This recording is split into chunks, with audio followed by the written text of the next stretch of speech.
Hello everyone, কেমন আছো তোমরা সবাই? আশা করি তোমরা সবাই খুব খুব ভালো আছো এবং সুস্থ আছো। আমার চ্যানেলে একটা নতুন ভিডিওতে অনেক অনেক স্বাগত। এখন আমি কোথায় এসেছি দেখে নাও। এই দেখো, তোমাদেরকে দেখিয়ে দিলাম এখন আমি কোথায় এসেছি। হ্যাঁ, আজকে কল্যাণীতে এসেছি, আমার জায়ের বাড়ি, আমার ভাই মানে বড় জায়ের বাড়ি যাচ্ছি। বিয়ের পর তো সেইভাবে কোনো জায়গায় যাওয়া হয়নি, তাই ভাবলাম আজকে বাড়িতে থাকতো কেমন যেন লাগছে। হঠাৎ আমার বর ফোন করে বললো, তুমি কি যাবে? আমি বললাম হ্যাঁ যাবো। নিয়ে হট করে রেডি হয়ে বেরিয়ে চলে এসেছি। এখন হচ্ছে 4টে বাজে, আমি একটু আগেই পৌঁছে গেছি। ও ডিউটি করে তারপরে তোমার আসছে, নিয়ে ও এখনও আসেনি বলে আমি এখানে সীমান্তের লাইনে ওয়েট করছি। মানে আমার ভাসুরের বাড়ি যেতে গেলে তোমার কল্যাণী থেকে আবার তোমার বাসে করেও যাওয়া যায়, অটোতেও যাওয়া যায়, আবার ট্রেনেও যাওয়া যায়। ট্রেনের জার্নিটাই বেশি ভালো লাগে। আমি ওকে ফোন করলাম, ও ট্রেনে আসছে, একটু পরেই সীমান্তে ট্রেন আছে, তাই ভাবলাম তাড়াহুড়ো করে অটো বাস তো যাওয়ার দরকার নেই, ট্রেনেই যাই। এই যে চলে এসছে, মুখটা দেখো, ডিউটি করে একেবারে বাংলার বাস হয়ে রয়েছে। এত গরম ছিল মানে কি বলবো, তাও মাঝে মাঝে তোমাদের দেখাচ্ছিলাম যে হাওয়াটা দিচ্ছিলো, একটু ভালো লাগছিলো। যে খুব খিদে পেয়ে গেছে, ডিউটি করে চলে এসছে তো, তাই জন্য খেতে গেছি। যেখানেই যাচ্ছি সেখানেই দেখো লম্বা লাইন। এই সময়টা আসলে এই রকমই ভিড় হয়ে যায়। লাস্টে এই দেখো, মুখ চোখের অবস্থা দেখো, এত ঘাম ঘেমে গেছে, ও আর কিছু বলতে পারছে না। নিয়ে লাস্টে এই যে ট্রেনের থেকে তোমার নেমে পড়েছি, সীমান্ত ট্রেনে। তো তোমাদের তাহলে এক কথা বলে রাখি, দাঁড়াও। আমার ভাসুরের বাড়িটা হচ্ছে তোমার কল্যাণী মেন স্টেশন থেকে আবার তো আসতে হয়, এই যে দাদাদের কোয়ার্টার। এরপরে আর তোমার ভিডিও করা হয়নি। হয়তো ভাববে লজ্জা পেয়েছি বলে ভিডিও করিনি, সেটা একদমই না। মানে দাদাদের সঙ্গে আমার এমন এক সম্পর্ক, জানো না, যে ভাসুর হিসাবে না, আমি আমার নিজের দাদার মতনই মনে করি, বদ্দার মতো।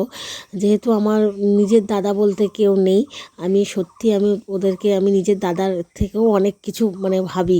সেদিন লজ্জা বলো, মানে আমার যা মানে দিদি ভাই আর হচ্ছে দাদা ছেলে নিয়ে শোনো, ওদেরকে লজ্জা পাওয়ার মতো কোনো ব্যাপার না, কিন্তু আমার এরকমই অবস্থা হয়েছে। মানে বেশ কিছুদিন ধরে খুবই শরীরটা খারাপ করছে, যে কোনো কিছুতে এনার্জি পাচ্ছি না। তাই জন্য জানো তো ভিডিওগুলো করি আর্ধেক আর্ধেক করে রেখে দিই। তো এখন সেরকমভাবে খাপছাড়া ভিডিওই তোমাদের দিই।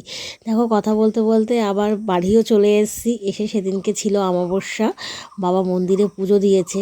এই দেখো, কত মোমবাতি ধরিয়ে পুজো দিয়েছে। জয়নীলকে ডাকলো, ডেকে বললো একটুখানি ভিডিওটা করে দিতে। তাই আমাদের জয়নীল গেছে, গিয়ে ভিডিওটা করে দিয়েছে। আমার বাবার, তোমাদের তো বললাম, আমার মতনই বাবার শখ, যে ভিডিও করা কিংবা ছবি তোলার এই আনন্দ উৎসাহটা বাবার খুবই। ওই দেখো বাবা দাঁড়িয়ে রয়েছে, তখন বাজে 6টার সময় বাবা খায়নি, মানে মন্দিরে বাবা এত তোমার ভক্ত। আবার এই ভিডিওটা তোমার পরের দিনকার ভিডিও।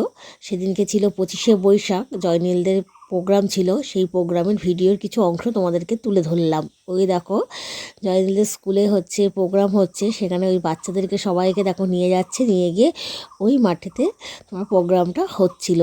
আর যারা একটু ছোট মানে নার্সারি, LKG UKG, ওদেরকে রুমেই হচ্ছে সেলিব্রেশন করছিল। আর একটু যারা তাদের থেকে বড়, তাদেরকে মাঠে নিয়ে আসছিল। এই দেখো কী সুন্দর, এই রোটা আমার খুব ভালো লাগে দেখতে। তোমাদের খেলার সময় দেখিয়েছিলাম, তখন যেন আরও সুন্দর, মানে ছোটো ছোটো বাচ্চাগুলোকে দেখতে বেশি সুন্দর লাগে আরও। মানে জয়নীলদের স্কুলটা এখন অনেক অনেক উন্নত হয়ে গেছে। এখন তো সেভাবে তোমাদের ভিডিও দিই না, তাই তোমরা বুঝতে পারো না বা দেখাতেও পারি না। মানে জয়নীলদের স্কুলে এখন তোমার অনেক স্টুডেন্টও হয়ে গেছে, তাই জন্য তোমার কার হচ্ছে অনেক হয়েছে। দেখো এখন স্কুল বাসও নিয়েছে, মানে এত স্টুডেন্ট হয়ে গেছে, দূর দূরান্ত থেকে আসে, যে তার জন্য হচ্ছে স্কুল বাসেরও হচ্ছে ব্যবস্থা করেছে। এখন সেইভাবে আমি জয়নীলকে স্কুলে দিতে যেতে পারি না, মা আর মেজদি মিলেই যাই। ওই জন্যে তোমাদেরকে সেভাবে কিছু শেয়ার করতে পারি না। আমরাও প্রথমে ভেবেছিলাম জয়নীলকে এই বছরটা কারে দিয়ে দেবো, কিন্তু কি বলতো, অত ছোট বাচ্চা তো মানে রিস্ক পায় না। আর একটা প্রবলেম কি বলতো, ছুটি হবে সবার একসঙ্গে, তারপর তোমার ছুটি দেয়।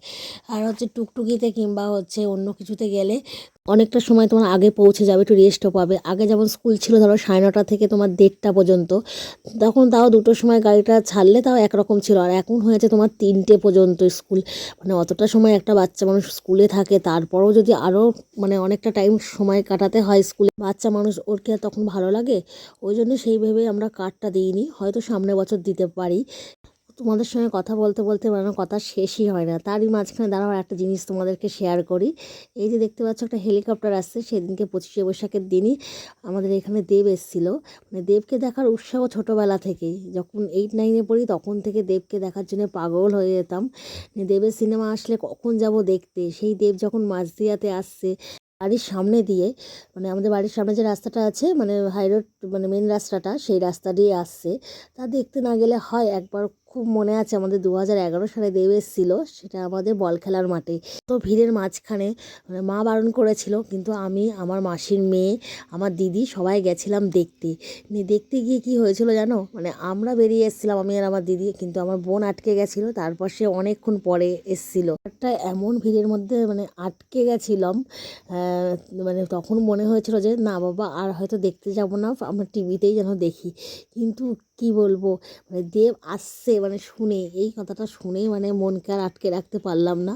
আবার তোমার হচ্ছে কিনা গেলাম। প্রথমে তোমাদের দেখালাম যে হেলিকপ্টারে, মানে আমাদের বাড়ির ছাদের থেকেই দেখা যাচ্ছিল। ওটা তোমার হচ্ছে হেলিকপ্টারে করে এসে প্রথমে কলেজ মাঠে নেমেছিল। সেখান থেকে তোমার আমাদের রেল ব্রিজ আছে, ওখান থেকে তোমার গাড়ি করে গিয়ে তারপরে তোমার আমাদের পুরো যে রাস্তাটা আছে, মানে বানপুর যে রাস্তাটা চলে গেছে, সেই রাস্তা ধরে এসছে। যদি শরীর ঠিক থাকতো তাহলে তোমার হচ্ছে আমি কলেজেই যেতাম। নিয়ে দেখো কত মানুষ জনজোয়ার হয়ে গেছে মানে দেবকে দেখার জন্যে। সত্যি এটা হচ্ছে দেবের জন্য সৌভাগ্য যে দেবকে এত লোকে, এত মানুষ ভালোবাসে।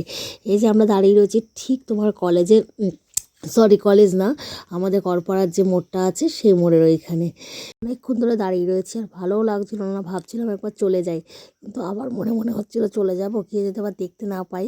নিয়ে ওই জন্য দাঁড়িয়ে রয়েছি। অবশেষে এই দেখো আমাদের হচ্ছে সুপারস্টার দেব আমাদের বাড়ির এই রাস্তা দিয়ে যাচ্ছে। এই মানে দেবকে দেখে এত এক্সাইট হয়ে গেছে, এমন চিৎকার করেছি। ওই দেখো হাত নাড়ালো, এই হাতটা কিন্তু আমাকেই নাড়িয়েছে। অনেকে এই নিয়ে হাসি ঠাট্টা করবা, উল্টো পাল্টা কমেন্ট করবা, যে যা কমেন্ট করো করো, আমার তাতে কোনো মানে ব্যাপার না।